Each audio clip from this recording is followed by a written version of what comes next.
दरअसल दिल्ली में एक बार फिर ऑपरेशन बुलडोजर तेज होने वाला है और खबर आज आई है कि दक्षिण दिल्ली नगर निगम की टीम आज शाहीन बाग, जैतपुर, सरता विहार और मदनपुर खादर का दौरा कर रही है और यह बताया जा रहा है कि एसडीएमसी के मेयर मुकेश सूर्यान के अलावा तमाम बड़े अधिकारी इसमें शामिल होंगे। सूर्यान की माने तो यह अभियान रोहिंग्या और बांग्लादेशियों के अवैध कब्जों पर चलाया जाएगा। मेयर के मुताबिक शाहीन बाग में सरकारी जगहों पर अतिक्रमण किया गया है। सरता विहार हो, कालिंदी गुंज हो, यहां पर लोगों ने कॉलोनियां काटकर अवैध कब्जा किया है। तो फिलहाल ये देखिए तस्वीरें, अलग अलग तस्वीरें, अलग अलग इलाकों की, अलग अलग प्रदेशों की। उत्तर प्रदेश, गुजरात, इसके अलावा बिहार की तस्वीर भी नजर आ रही है। दिल्ली में भी बुलडोजर चला हुआ है। तो कुल मिलाकर बुलडोजर की पॉलिटिक्स जो है अवैध निर्माण के खिलाफ वो देश भर में तेज हो गई है। हालांकि कई सवाल हैं जो इसके साथ खड़े हो रहे हैं। मसलन वो सवाल टाइमिंग को लेकर हो सकते हैं, वो सवाल इलाकों को लेकर हो सकते हैं, लेकिन एक बात जो साफ नजर आ रही है वो ये कि देश भर में फिलहाल बुलडोजर अभियान बड़ी तेजी से चल रहा है। अवैध निर्माण के खिलाफ यह अभियान जोर शोर से चल रहा है।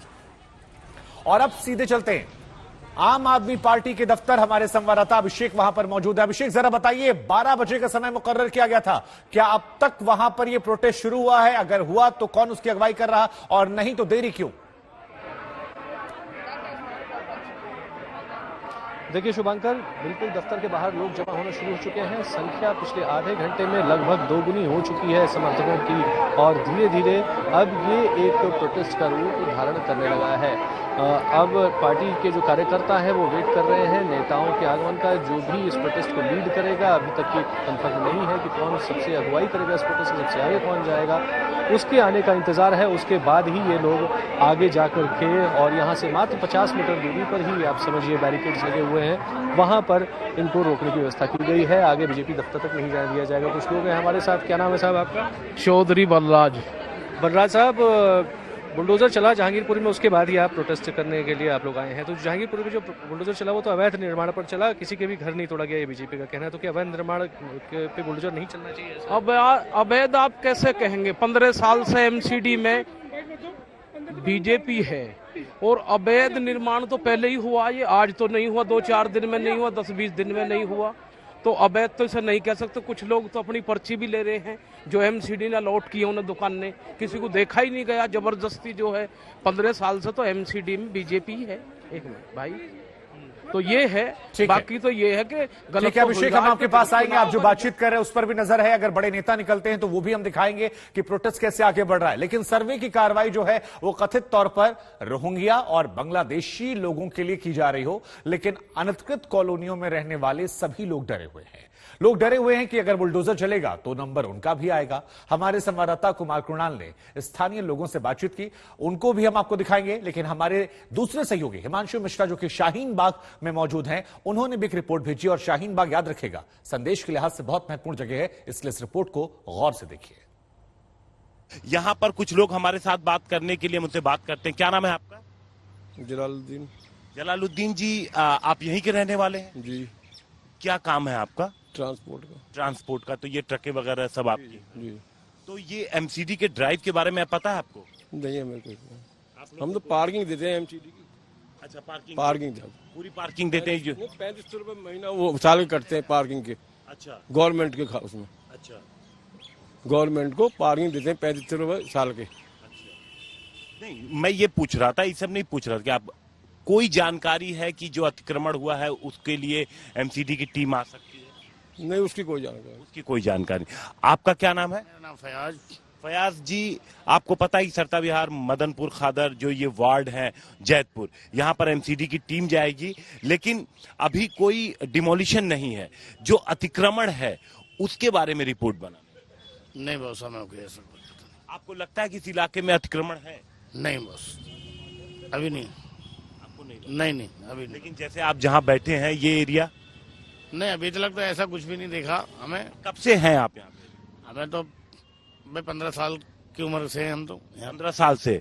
आप देखिए कुछ लोग और यहाँ पर हैं, जहाँ पर आप बैठे हैं, यहाँ पर आप कब से अपना काम कर रहे हैं बैठ के? 20 साल से। 20 साल से।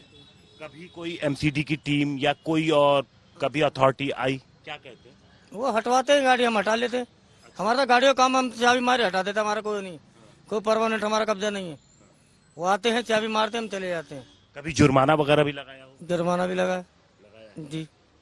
इसके अलावा भी और कहीं आपको दिखता है इस इलाके में एनक्रोचमेंट या जो मकान बने हैं, ज्यादा फ्लोर बन गए हैं जितने परमिशन? मकानों का तो हम पता नहीं, हम तो यहाँ से अपने घर से अपने यहाँ, बाकी थोड़ा बहुत तो है प्रोजेक्ट, इस बात नहीं कि नहीं है। अभिषेक जरा दिखाइए, ये कहा जा रहा है कि प्रोटेस्ट शुरू हो गया है, नारेबाजी हो रही है, क्या तस्वीरें हैं? आप अपनी बात भी कहते रहिए और तस्वीरों को दिखाते हुए जरा दर्शकों को समझाइए। जी देखिए शुभांकर, प्रोटेस्ट अब आम आदमी पार्टी दफ्तर से बाहर निकल चुका है और तमाम की संख्या में जो आम आदमी पार्टी के कार्यकर्ता हैं वो बाहर आ चुके हैं। गौर करने की बात है कि जैसा आप बार बार पूछ रहे थे और लोग जानना चाह रहे थे कि कौन ऐसा बड़ा नेता है, कौन ऐसा बड़ा चेहरा है जो इस प्रोटेस्ट को लीड करेगा, तो ऐसा कोई भी चेहरा फिलहाल देखने को नहीं मिल रहा है। महिला है जो मैनेजमेंट का काम कर रहे हैं और बढ़ रहा है, हालांकि दूरी सिर्फ 50 मीटर की है, तो बहुत ज्यादा तेजी से भी अगर चलेंगे इस तुरंत ही बैरिकेड तक पहुंच जाएंगे। ये स्थिति है यहाँ पर। मैम, क्या प्रोटेस्ट करने के लिए आप ये जो अभी बीजेपी जब बुलडोजर चला रही है पब्लिक के घरों पर, उनकी ये मांग है कि हमके वोट ना करे, उगाही ना करे। एमसीडी का इलेक्शन उन्हें आगे कर दिए हैं, अब वो चाह रहे हैं कि लोगों को दौड़ा धमका रहे हैं ताकि वो घरों पे लैंडर जो उनके छज्जे पड़े हुए हैं, अनौंसमेंट कब्जा कहते हैं कि वो तोड़वा रहे हैं, हम उसके विरोध में हैं।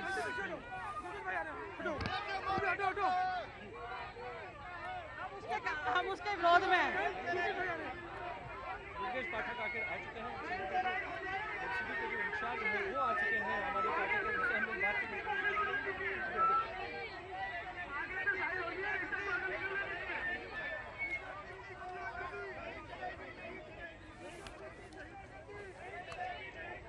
जी अभिषेक, आप तस्वीरें दिखाते रहिए और लोगों से बातचीत करते रहिए, क्योंकि तस्वीरें देखना भी बहुत ज्यादा महत्वपूर्ण हो जाता है। बड़ी संख्या में लोग नजर आ रहे हैं।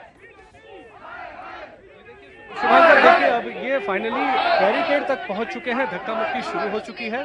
तेजी से ब्रजेश पाठक को लेकर के आया गया, कुछ कार्यकर्ताओं ने पूरे उनको घेरा बना करके यहाँ तक लेकर के आए हैं और अब यहाँ बैरिकेड के सामने पुलिस के मौजूदगी में ये नारेबाजी शुरू हो चुकी है। यहाँ से बीजेपी ऑफिस जो मुख्यालय है बीजेपी का, उसकी दूरी महज 500 मीटर है। इसी वजह से यहाँ पार्टी के जो दफ्तर है उसके ठीक बाहर ही ये बैरिकेड लगा दिया गया है और यहाँ पर संख्या में यहाँ पर इतनी तादाद में यहाँ पर आम आदमी पार्टी के कार्यकर्ता पहुंच चुके हैं। पुलिस की व्यवस्था में आपको दिखा दूं, बैरिकेड के उस तरफ पैरामिलिट्री के जवान और दिल्ली पुलिस के जवान तैनात हैं, हाथों में बैटन्स लिए हुए बैरिकेड के इस तरफ कार्यकर्ताओं को आगे बढ़ने से रोकने के लिए पूरी तरीके से मुस्तैद हैं। एडिशनल फोर्सेस की यहाँ पर डिप्लॉयमेंट कर दी गई है। ये काफी बिजी एरिया रहता है, दीनदयाल उपाध्याय मार्ग, काफी ज्यादा ट्रैफिक होता है। यहाँ से ट्रैफिक को पूरी तरीके से दोनों सड़कों से डाइवर्ट कर दिया गया है ताकि इस प्रोटेस्ट की वजह से किसी को दिक्कत ना हो। हालांकि इसी की वजह से आसपास की सड़कों पर फिलहाल ज्यादा ट्रैफिक देखने को मिल सकता है और अब आप देख रहे हैं नारेबाजी पूरी चरम पर है। शुभंकर। नहीं अभिषेक, अब जरा दो चीजें समझाइए। एक तो ये समझाइए कि क्या किस मांग को लेकर या किस बात को आधार बनाकर यहां से प्रोटेस्ट चल रहा है। दूसरा ये कि यहां से इनकी आगे की स्ट्रेटजी क्या है। बैरिकेडिंग तक पहुंच गए, लेकिन उसके बाद क्या केवल कैमरों में दिखाने के लिए प्रोटेस्ट है या आगे कोई और चीज करने वाले हैं? जरा समझाइए इसे भी। जी देखिए शुभांकर, ये प्रोटेस्ट तो यहीं तक रहेगा, इसके आगे पुलिस इनको जाने नहीं देगी। संख्या इतनी ज्यादा है नहीं कि ये बैरिकेड को पार करके बाहर जा सके, पुलिस वालों से टकराव कर सके और बीजेपी दफ्तर के बाहर पहुंच सके, इतनी संख्या इनकी है नहीं।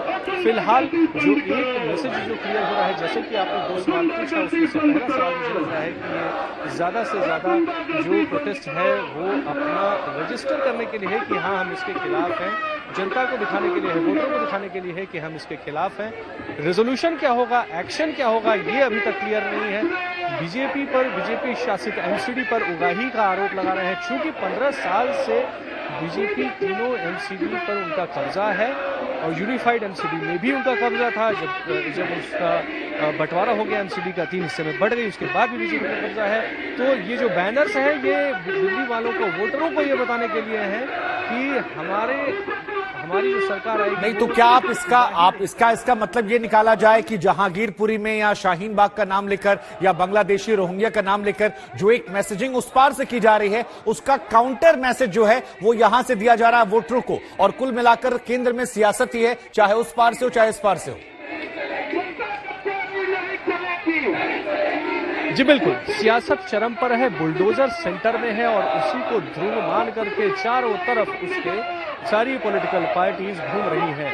बीजेपी का गेन हुआ है उत्तर प्रदेश में बुलडोजर की वजह से, और यहाँ पर अगर बुलडोजर उसको फायदा दिलाता है बीजेपी को, इलीगल कंस्ट्रक्शन तोड़ने में अगर बुलडोजर का इस्तेमाल होता है तो आम आदमी पार्टी और कांग्रेस भी उसका मुखर विरोध करती है। ये प्रोटेस्ट जो आपको देखने को मिल रहा है एक बड़ा मुद्दा आम आदमी पार्टी मान रही है कि ये एक बड़ा मुद्दा है। अब जरा ये बताइए कि वहां पर नारेबाजी में क्या कहा जा रहा है, क्योंकि दर्शकों के लिए जानना भी जरूरी है। कुछ आवाजें आ रही, लेकिन आप वहां मौजूद हैं, जरा बताइए क्या 2-4 प्रमुख मांगे हैं जिनको यहां पर नारेबाजी के जरिए सामने रखा जा रहा है। जी देखिए शुभांकर, ये अवैध उगाही को लेकर के ये सारा जो प्रोटेस्ट है ये शुरू किया गया है। उगाही बंद करो ये कहा जा रहा है। धीरे धीरे अब जैसे जैसे पारा भी चढ़ रहा है, लोगों की सांसें भी अब खुलने लगी है क्योंकि बहुत ज्यादा गर्मी है। इस वक्त तापमान भी 40 डिग्री के आसपास होगा। तो अब यहाँ पर धीरे धीरे लोगों का जमावड़ा भी कम होता जा रहा है।